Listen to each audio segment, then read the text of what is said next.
Então, tem algumas pessoas que já me mandou algumas perguntas antes disso aqui, vai ter outras pessoas aqui, parece que tem as 20 pessoas aqui, e nós vamos falar sobre...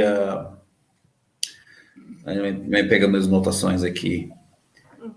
Primeiro, para pessoas que estão ouvindo aqui, nós temos aqui a Walter Kushner, né? O Walter, ele é uma Kushner, consultor, eu creio que é independente de financiamento e gestão de frotas, né?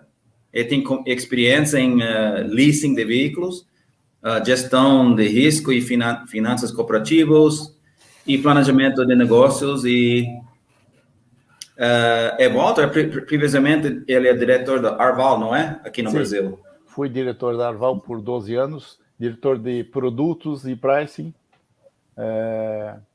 e tenho um bom conhecimento de toda essa parte financeira, que trabalhei em bancos também no passado, trabalhei em empresas de leasing financeiro aqui no Brasil. O leasing financeiro é um pouco diferente da alocação aqui no Brasil. E tem uma boa base realmente de engenharia econômica, matemática financeira, essas coisas assim. E também conosco hoje é Mariana Sonobe Costa Lins. Correto, Mariana? Tá Sonobe Costa Lins. É a primeira pessoa que consegue falar meu sobrenome sem errar, certinho. Ok, então ela é o gerente de operações e projetos para uma empresa multinacional de agricultura, não é? A Syngenta. Ela responde pela mais ou menos, acho que mais que 2.600 veículos aqui na América Latina. E ela também ela é um dos finalistas para o prêmio Fleet Latam Manager of the Year. E ela já fez uma apresentação e acho que vamos vai começar mais ou menos em 1 minuto. Quantas pessoas tem aqui agora? Ok. Tem algumas perguntas que já recebi sobre primeiramente, os principais métodos de financiamento de frotas no Brasil e quais as diferenças, né? Qual a melhor? Pode falar sobre os positivos, negativos. Eu não sei. Walter. Como você pronuncia? Walter ou Walter? No Brasil é Walter mesmo. É Walter, parece mais um V. Ok. Walter. Se fosse Walter, na Alemanha seria Walter, mas estamos no Brasil. Walter, sou americano, nos Estados Unidos é Walter também. E pode falar um pouquinho sobre os vários métodos de financiamento aqui no Brasil, Walter? Perfeito, tá?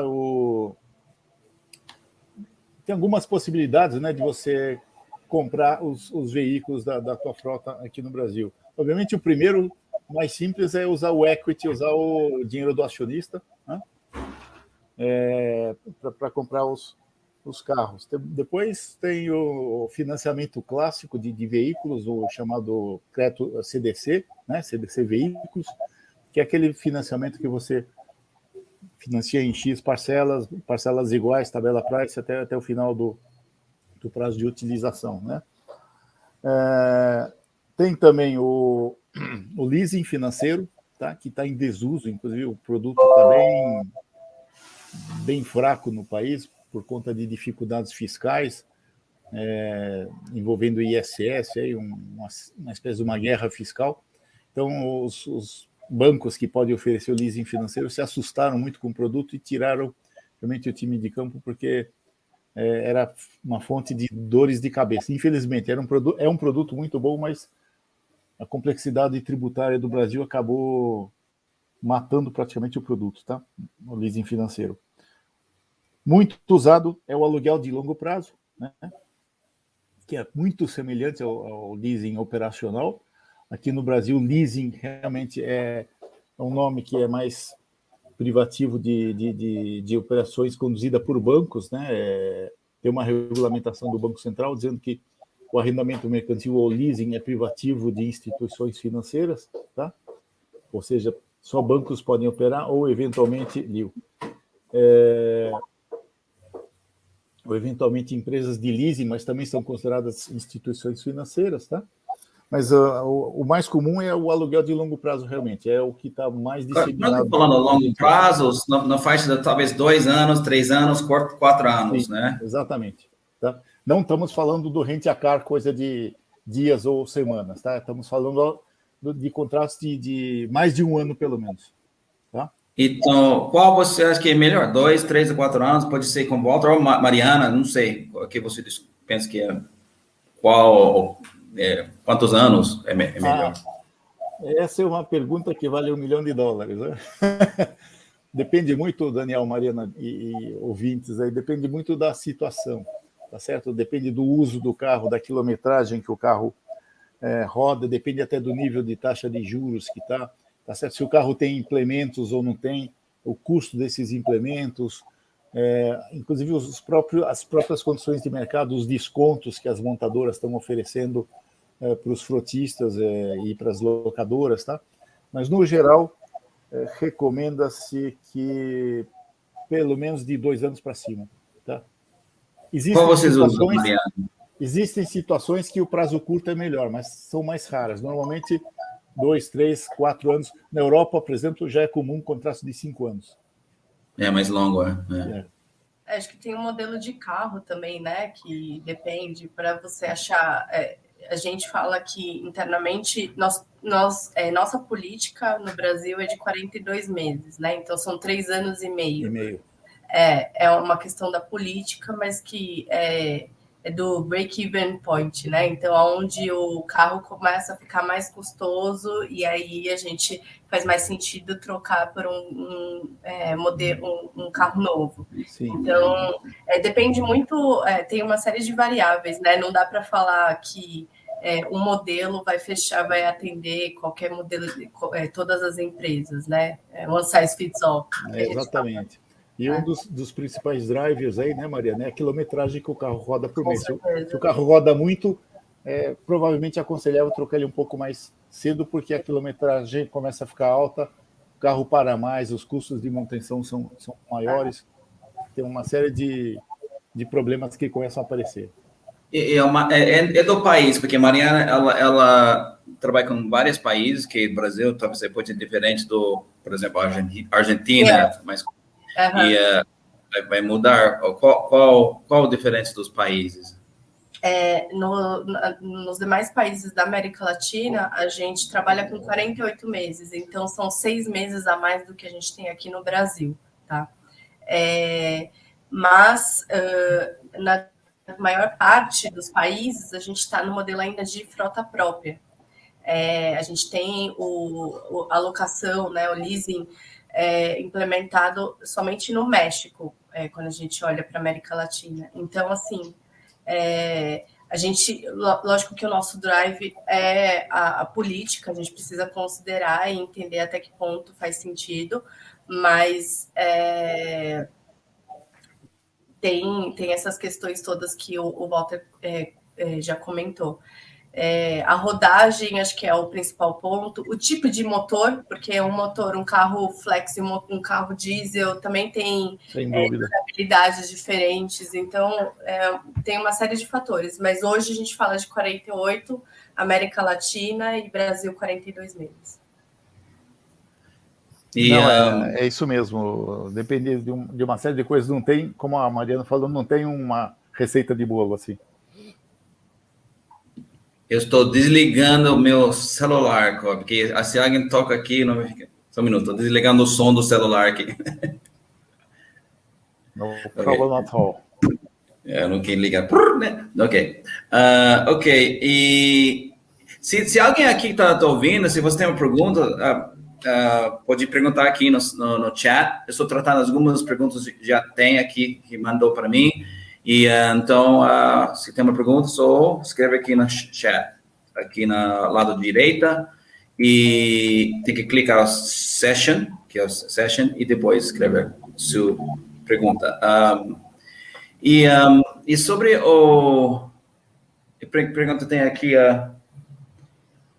e sobre consórcios. Consórcio é uma coisa que onde eu cresci não tem muito. Tem aqui Brasil, aqui no Brasil teve mais até no passado, mas ainda tem bastante. Motos, por exemplo, tem muito consórcio ainda. Consórcio é uma espécie de poupança programada, né? Que as pessoas vão pagando uma parcela do carro e eventualmente são sorteadas e recebem o veículo e daí passa a virar um financiamento, né? Ou eventualmente elas podem dar um valor de entrada, um lance, que é chamado assim, e os lances premiados também recebem o veículo e o consórcio se transforma em um financiamento. Tá? Na verdade, mas pessoa física? Pessoa física e pessoa jurídica também, qualquer um. Usa esse também? Usa. Algumas empresas usam como maneira de planejar a renovação de frota, principalmente empresas pequenas e médias, tá? Porque não deixa de ser uma poupança compulsória. O cara tem que pagar o consórcio, então ele é obrigado a poupar aquele valor e aquele valor já fica guardado para quando ele tiver a sorte de ser sorteado e receber o bem do grupo de consórcio. Tá? É muito usado para motos, hoje em dia, veículos e até imóveis, eventualmente. Tá? Mas não é um modo assim muito adequado de financiamento de frotas, porque você depende um pouco de sorte, Daniel, Mariano. Você depende de sorte de ser contemplado, né? E daí o consórcio acaba virando um financiamento com uma taxa de juros interessante, tá? Mas se você tiver azar, você fica lá para o final do grupo do consórcio, você guardou todo o dinheiro e daí sim que você vai ter o teu bem disponível, tá? Mas é bastante usado ainda por empresas pequenas e médias, mais como um estímulo a poupar o valor para a renovação da frota, porque o cara é obrigado a pagar a parcelinha, senão ele acaba perdendo o que já foi pago. Eu tenho uma pergunta aqui mais para... Na verdade, recebi uma pergunta no meu WhatsApp. Na verdade, outra gestora do frota, talvez para a Mariana. Então, durante Covid... você sabe, coisas mudaram, né? Tem home working, home office, menos quilometragem, depende do frota, do motorista. Menos carros. Menos carros, talvez. Então, considerando tudo isso, qual a melhor opção hoje, Mariana? Talvez para a sua companhia, se empresa você quer falar, ou talvez em geral, o que você acha? Aumenta seu orçamento, diminuir os níveis do veículo, talvez precise downgrade. É barato, uma carro mais em conta, não sei, coisas de mudança, ou adiar as substituições do carro, então prolongar contratos, talvez. Ou outra coisa, o que você está fazendo, ou o que você acha, Mariana? De novo, né? Acho que tudo depende da realidade de cada negócio. A gente aqui na Syngenta, quando a pandemia começou lá em 2020, a gente revisitou aí os contratos, a gente encontrou um potencial de saving para o business, mas esse tipo de mudança, ele vai muito além do custo propriamente dito, né? Você tem uma questão de política, de impacto na satisfação, engajamento dos profissionais, enfim. Aumentar o orçamento, eu desconheço quem consiga isso facilmente, né? Sempre talvez a Amazon, não sei. Eu não sei quem a Amazon está ganhando, depende de quem. Revisar o modelo dos veículos, acho que considerando as necessidades, é sempre a melhor opção, porque lógico que você precisa priorizar, né, aquilo que você entende que é essencial e o que é um must-have, né, ou um nice-to-have, mas com o cenário que a gente tem vivido, né, nesses últimos 2 anos praticamente, é preciso também entender, antes de qualquer discussão, se o modelo vai estar disponível, né, porque hoje tá muito difícil encontrar carro no mercado, assim, a gente vê que os próprios fabricantes não aceitam pedido, né, as locadoras não conseguem colocar o pedido no sistema, um lead time aí de 210 dias ou para mais, então a opção mais, assim, imediata seria uma renegociação dos contratos, né? E aí você garante o carro, porque até ter rent a car, encontrar aquilo, né, um carro que atenda a sua necessidade, não está tão fácil. a gente tem enfrentado vários problemas nesse exatamente. sentido. E do seguro, você acha que o impacto do seguro que está acontecendo agora, porque pode mudar a situação com o seguro dos seus Então, eu não tenho propriedade para falar de seguro, sinceramente. Como eu comentei na minha apresentação, na Syngenta, seguro é uma linha de custo, o drive é custo, então a gente tem uma área específica cuidando de todos os seguros da empresa, desde das plantas até de veículo. Aqui no Brasil, a gente só tem seguros para terceiros, né? Porque qual países você tem o carro frota próprio para a Syngenta? Todos, menos o México tem uma parte, mas o resto da América Latina é tudo frota própria. Compra direto. Eu tenho uma pessoa aqui, a Daniela, e acho que ela quer entrar aqui, vou deixar ela, não sei. Daniela, você tem uma pergunta aqui? Entra na... Vamos ver. Ela está aqui?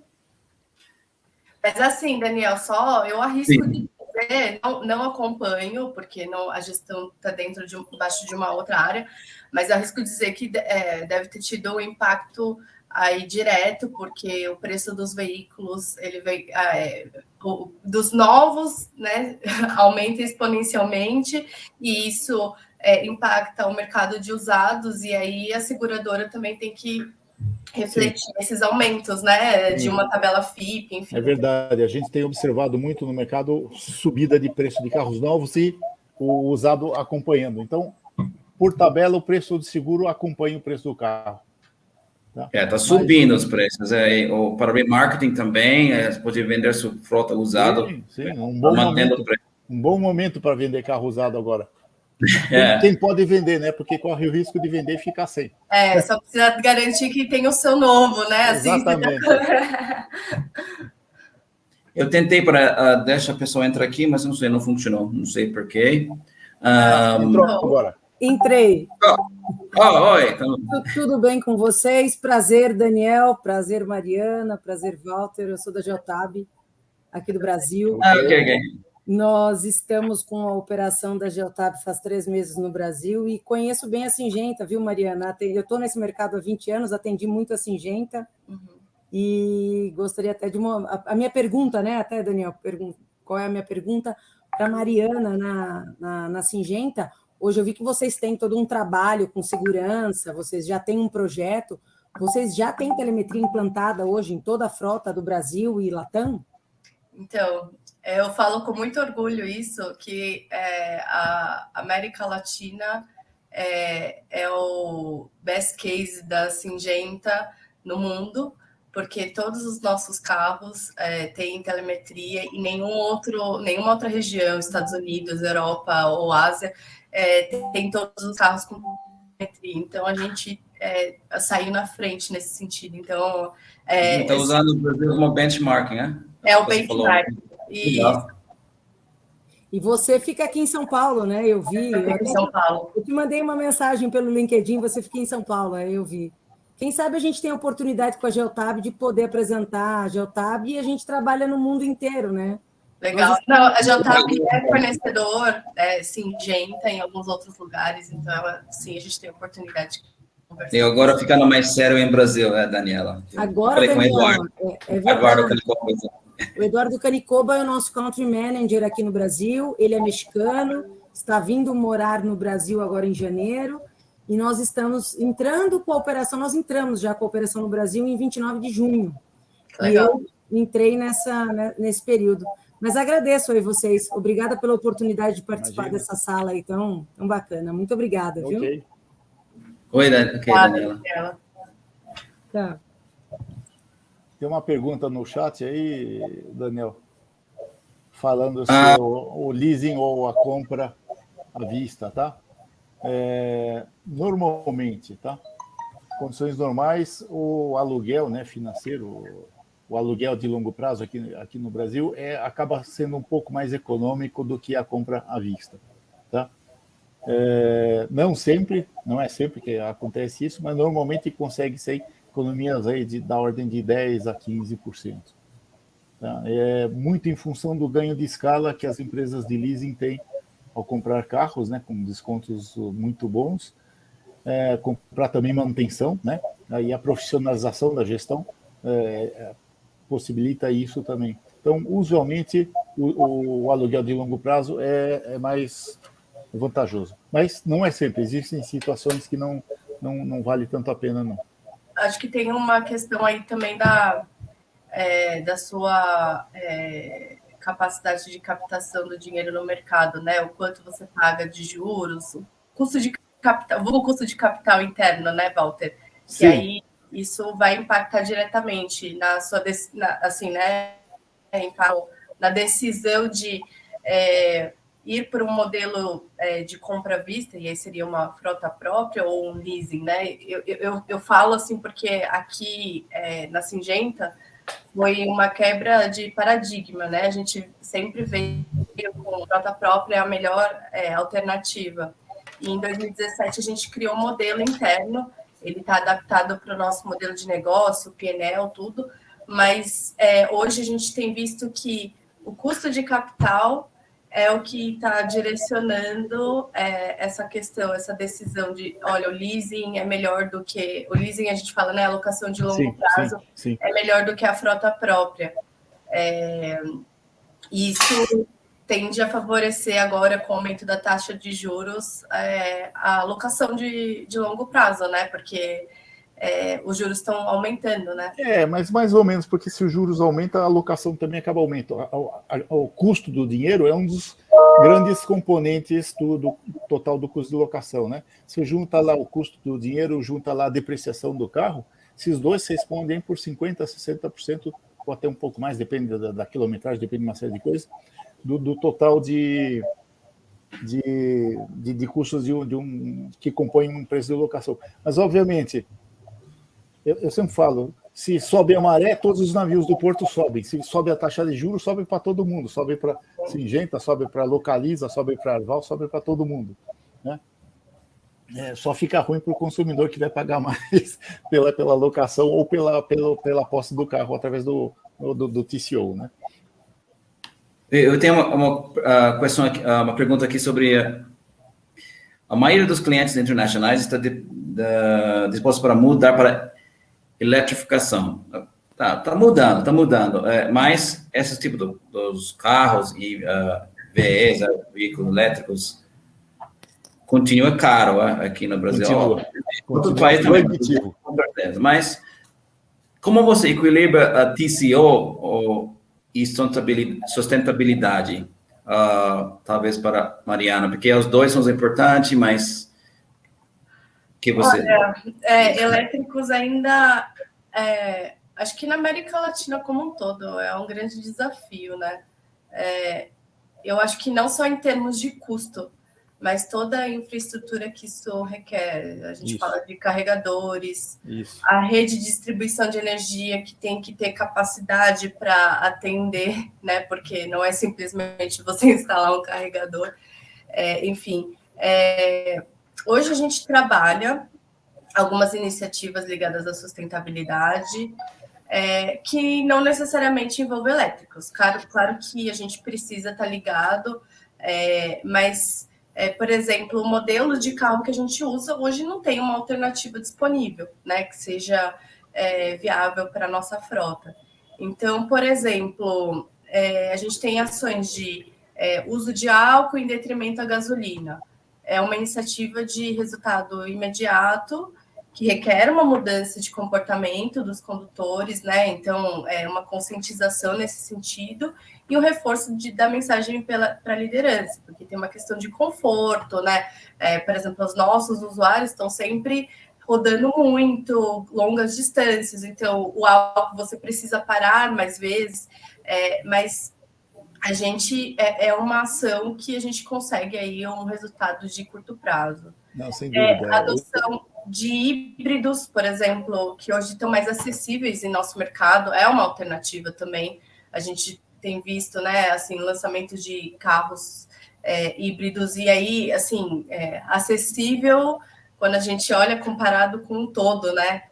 Porque estava muito mais distante. A gente trabalha hoje a inclusão de sustentabilidade como um quesito na avaliação do TCO, dando um peso maior para veículos, né, priorizando veículos que emitam menos gases. Já é um bom começo. Então, tá ligado, óbvio, né, à questão do rendimento, do consumo de combustível. Consumo, ligado diretamente. Exato, mas assim, já é algo que você introduz esse mindset. Mas a gente ainda precisa, né, de mais novidades aqui, né, alternativas no mercado, porque elétrico eu acho que está muito focado em grandes centros, né, então capitais. São Paulo, legal, a gente consegue. Agora vamos lá para o interior do país, é complicado. E a Syngenta trabalha no interior também. Exato. Mas para conectar mais com eu não sei se é financiamento ou adquirir esse tipo de carros que é híbrido, elétrico, é diferente de um carro que é normal? O financiamento, teoricamente, é igual. Agora, as locadoras, em particular, têm mais receio de um carro elétrico por conta do valor residual e da durabilidade da bateria. São incógnitas que ainda não estão totalmente respondidas, então, na dúvida, o pessoal acaba jogando um pouco na defensiva. Já existe oferta de carros híbridos, já existe oferta até de carros elétricos, mas é mais marketing do que qualquer outra coisa, Daniel. Realmente. Marketing valor residual, faz diferença. Exatamente. Uma coisa nova. O preço de um carro elétrico é um absurdo. Aqui no Brasil, se você pega um carro pequeno, um carro popular elétrico, é o preço de um BMW de luxo, praticamente. Tá? Então, não viabiliza, não tem TCO que suporte isso daí. Realmente não tem. Tá? Por mais econômico que seja. Tal. E outra coisa, como a Mariana bem lembrou, é a infraestrutura de postos de abastecimento. Ok, você usar aqui na cidade, eventualmente para ir trabalhar e voltar, mas o dia que você precisa pegar o carro e ir para Santos, sei lá, ir para Praia Grande, fazer uma viagenzinha, um fim de semana, ou ir para o interior, countryside, aí você talvez tenha que planejar a tua viagem com muito cuidado para você não acabar ficando na mão, passando sustos enormes aí por conta de acabar. Alguns optando para implementar a própria infraestrutura da companhia. Eu vou fazer, né? Mesmo que aconteça com Tesla. Tesla fez a própria infraestrutura deles, dos Estados Unidos inteiro lá. E sobre KPIs, português é KPI, mesmo turma, KPI, KPI. O KPI sobre que é importante, mais importante para definir o método de financiamento. Você já falou um pouquinho sobre isso, mas tem algumas em particulares para as pessoas que ouvindo aqui podem prestar atenção? Mariana, você quer falar alguma coisa? Então, você falou por tipo do frota, o que você faz. Desculpa. Então, assim, é o que eu comentei. A gente desenvolveu o modelo. Eu não tenho, assim, um set de indicadores para que eu meço mensalmente, por exemplo, para ver como que eu estou desempenhando. Qual que é o trabalho que a gente desenvolveu ao longo aí desses últimos anos para poder definir o modelo, né? A gente desenvolveu um modelo que a gente chama lease versus buy. Então, a gente sempre leva em considerações as condições de compra versus uma locação em determinado momento, mais depreciação, os custos inerentes à operação, custo de capital, que é o que eu falei, está atrelado ao nível de captação de dinheiro no mercado pela empresa. E a gente revisa isso regularmente para garantir que estamos no melhor cenário. Então, assim, regularmente eu falo assim, olha, vai de 1 a 2 vezes por ano. Então, toda vez que a gente tem uma renovação, a gente vai olhar para entender se segue fazendo sentido. Mas também não é só isso que tem que direcionar a decisão. Acho que isso é um ponto que eu gostaria de trazer aqui, porque, lógico, o financeiro ele é crucial e é o que direciona boa parte das decisões, mas a gente precisa considerar os itens qualitativos também, né? Sem dúvida. Porque tem uma série de fatores aí que vêm inerentes à implementação de uma locação, que tiram uma carga operacional de dentro da empresa, de emissão de nota, de processamento de nota, de pessoas dedicadas para aquilo. Então, eu acho que precisa ser levado em consideração, claro, o quantitativo, mas o qualitativo também é super importante.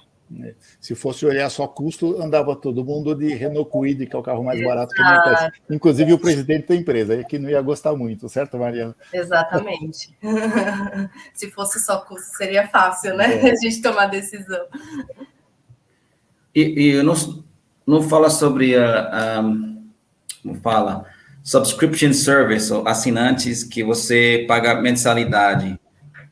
Você acha que para vocês dois, você sinta está crescendo agora e é bom ou não é bom? Olha, eu posso falar, Walter? Vou trazer um pouco, porque assim, esse serviço ele é relativamente novo no Brasil, né? Mas ele vem crescendo bastante. Tanto que até as montadoras entraram nesse mercado. Eu tenho na minha família uma pessoa que aderiu, meu pai, ele tinha carro próprio e aí ele super aderiu a essa tendência. Eu não sei para grandes empresas o quanto isso é aplicável, tá? Mas a grande vantagem, acho que você ter acesso a um carro que atende sua expectativa, tanto em questão de custo, que você consegue ter uma previsibilidade, né? Do seu orçamento, sem ter que investir uma quantidade absurda de dinheiro, porque, gente, vamos falar, um Gol hoje, que é o carro popular, custa 90 mil reais, então, assim, a gente precisa, para ter um carro, né, próprio, precisa ter muito dinheiro para investir, e você, imobilizar, né, aquele dinheiro.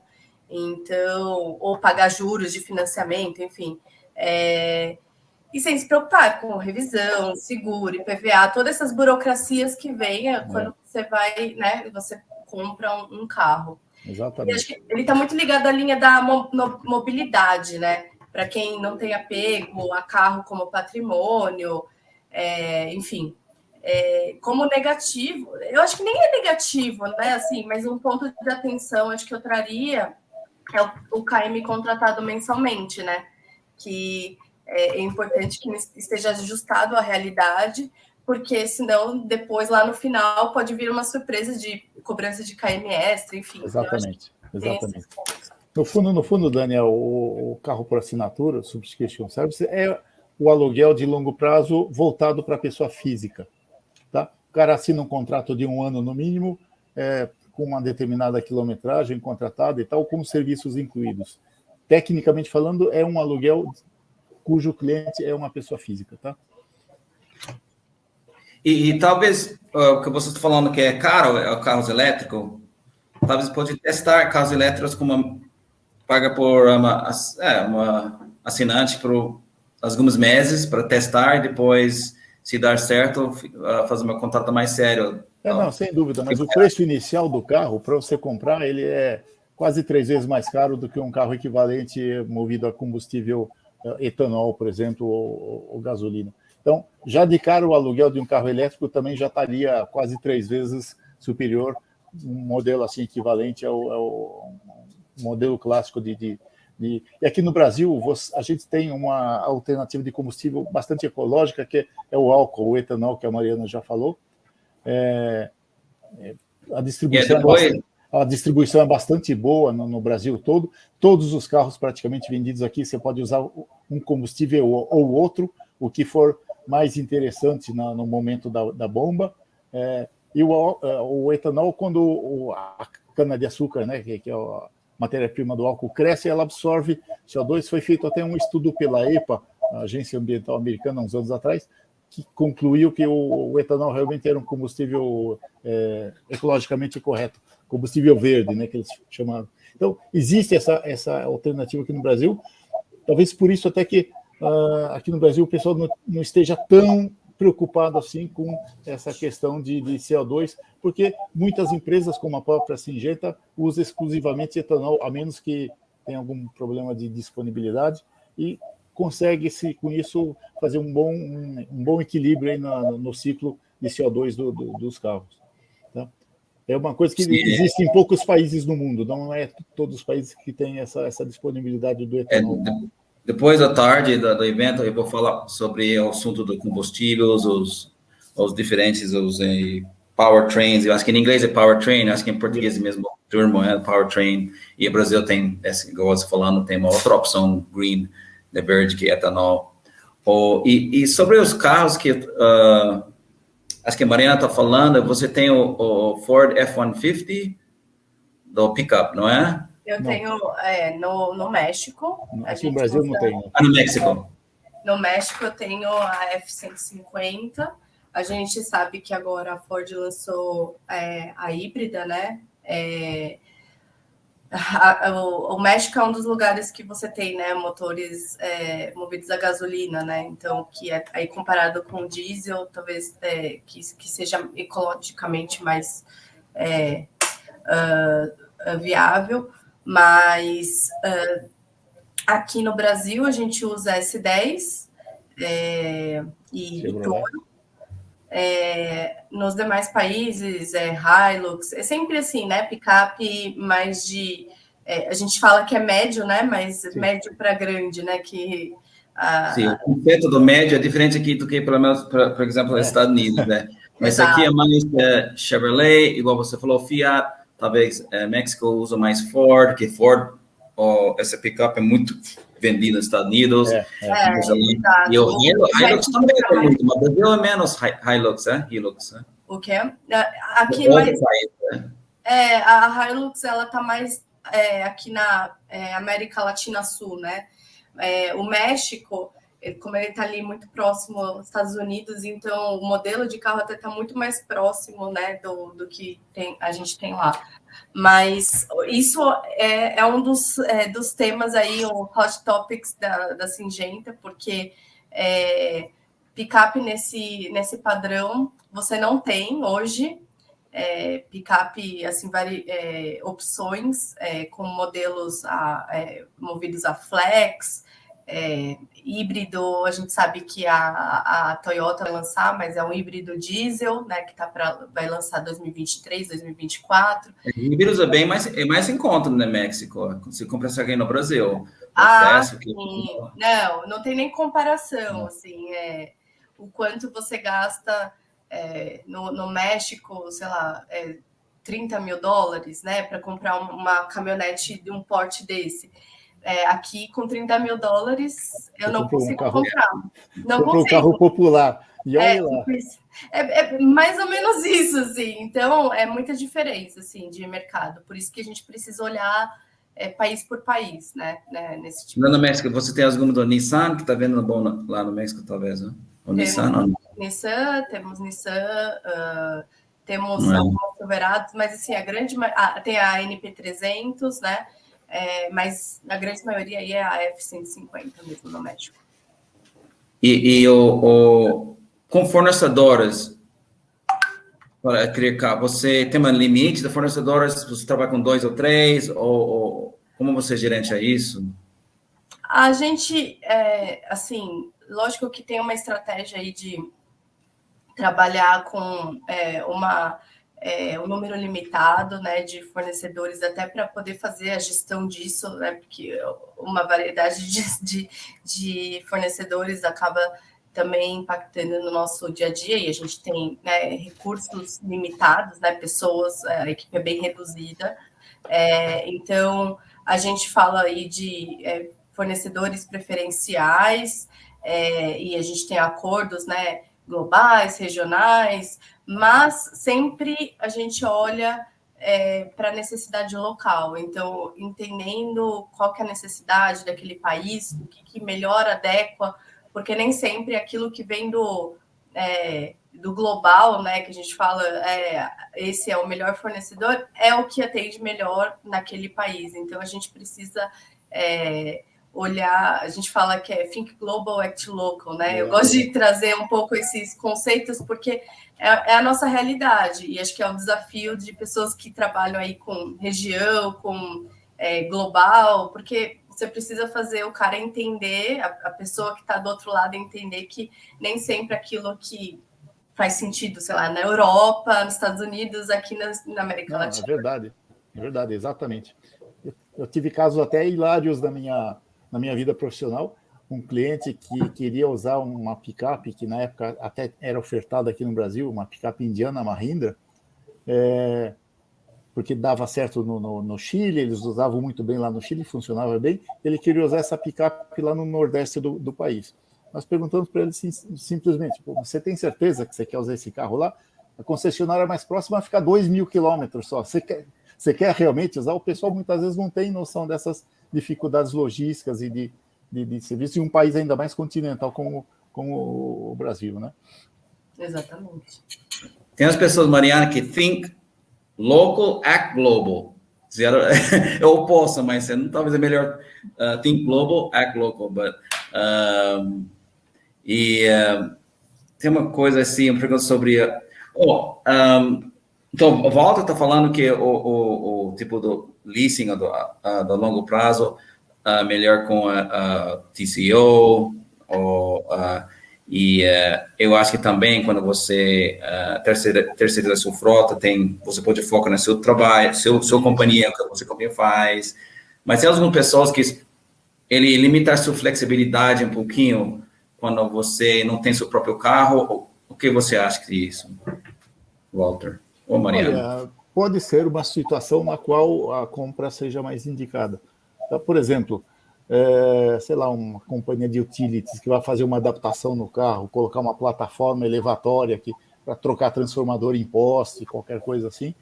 Um caso como esse, pelo custo, inclusive, dos implementos, muitas vezes é mais interessante para a própria companhia ter a frota própria dela. Tá? Existem situações que uma coisa é mais indicada e existem situações que outra coisa é indicada. Tá? Eu acho que também, pensando um pouco, alguns anos atrás, telemetria, por exemplo, era um ponto que teria que ser considerado, porque nem todas as locadoras tinham, né, as parcerias, e que ainda era uma questão que vinha sendo trabalhada. Hoje, lógico, eles já ofertam, né? Então, já virou commodity. Exato, mas isso era um tema, né? Porque, mas você vai, é invasivo, você vai, né, instalar no carro, enfim, tem todas as responsabilidades que precisam estar previstas no contrato, mas acho que é muito específico, né, Walter? Quando você tem realmente essa questão de alteração do modelo do carro, mas eu nunca tive problema, assim, pessoalmente, mas a gente também não tem grandes alterações, né? A gente faz a plotagem, por exemplo, dos veículos. Mas isso está previsto, eu entrego do jeito que eu recebi, eu tiro depois, arco com os custos e está tudo bem. Isso é normal, mas se o cara faz alguma alteração muito específica, muito particular para o uso dele, é um indicativo que provavelmente talvez ter o carro seja melhor do que locar. Mas nem sempre também. Outra coisa, usos extremamente severos, né? O cara usa em mineração, por exemplo. Mineração destrói o carro, né?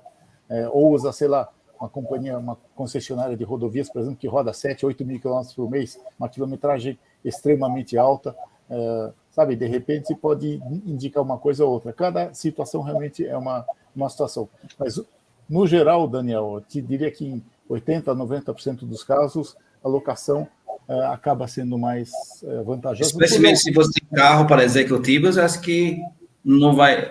talvez, acho que é melhor, mas uma pick-up para, assim, igual você falou, para Minas, uma coisa assim, talvez tenha que comprar seu. Mas eu não sei se talvez tem algumas companhias do leasing ou aluguel carros que talvez tenham veículos específicos para os companhias.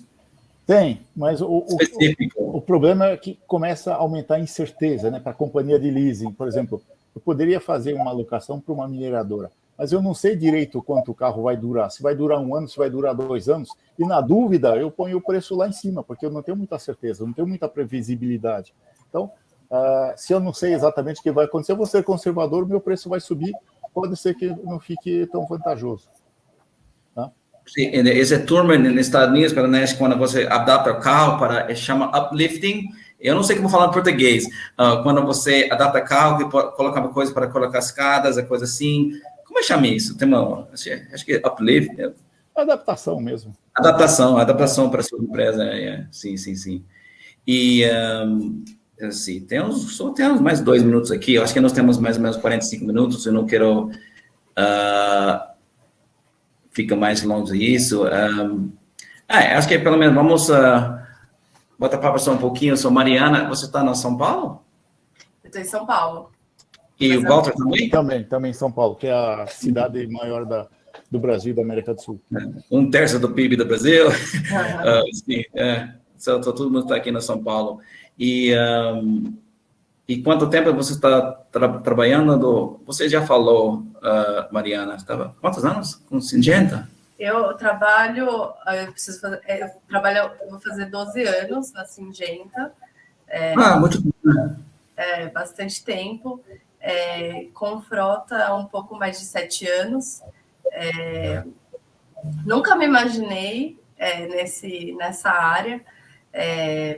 Acho que ainda assim tem muita coisa para ser explorada, né? Assim, para a gente falar. E eu acho muito legal esses fóruns que, né, a Fleet Latam vem trazendo, porque a gente dá o peso e traz a importância de discutir o tema, porque é uma linha de custo considerável. Não sei, Sem dúvida. E é dinâmico, né, Mariana? Está toda hora mudando. Isso que é gostoso, mexer com frota. Exato. Gosto muito, senão não estaria também todo esse tempo, mas eu acho que é muito importante esses fóruns, assim, porque primeiro também para a gente forçar, né, assim, incentivar o mercado a ir se profissionalizando, porque a gente tem pouca teoria nesse sentido. Então, agradeço aí também o espaço para trazer um pouco da minha... Eu não sei se o Walter sabe, mas para Fleet Manager of the Year, 4 são as mulheres. Eu não sei, que muitos dessa profissão tem muitos homens. É muito legal isso, Daniel, porque para mim, assim, eu particularmente fico muito feliz de ver, assim, as mulheres... a maioria. Paula das Zoetis, ela é brasileira também, né? Paula das Zoetis é brasileira e eu não sei se Tânia também, não sei. É um assunto que, assim, tradicionalmente, né, assim, pensando, é mais do universo masculino. Eu sei que não existe... o gosto do homem, né? Sei lá. Falar de... Mas a gente não... o ponto é que a gente precisa também pensar que não é o carro em si, né? Tem uma série... Você precisa mais que... de processo. Exatamente. Mas muito legal ver mulheres. Você tem que atender o usuário bem, você tem que atender o acionista da empresa bem, você tem que pensar na imagem da empresa. É uma série de pressões que vai em cima da política de frota, que você tem que equilibrar isso daí. Exatamente. Mas é muito legal ver as mulheres sendo maioria aqui. E com méritos, né? Com méritos realmente significativos. E eu acho que nós não temos muito mais tempo do que isso. Agora é 2:30 aqui. Eu acho que é 12:30 no México, não sei, na Europa, outro horário. E acho que vai ter algumas outras coisas acontecendo no evento. Mas é bom para ter a Mariana e também Walter aqui com nossa Fleet Latam, dando alguns insights, informações que acontecem no mercado. E a gente fala um pouco mais, então, né? Tá certo, então. Está em São Paulo, não sei. Está abrindo, afinal, se melhorando aqui com o Covid. Opa. Cada semana, cada mês está melhorando. Está vendo pessoas, um pouquinho mais pessoas no restaurante, no bar, mas é bom. Talvez a próxima fique ao vivo no Fleet Latam. Acho que sim. Quem sabe, vamos ver. Tomara que sim. Então, ok. Obrigada. Tchau. Obrigado. Tchau, gente. Tchau.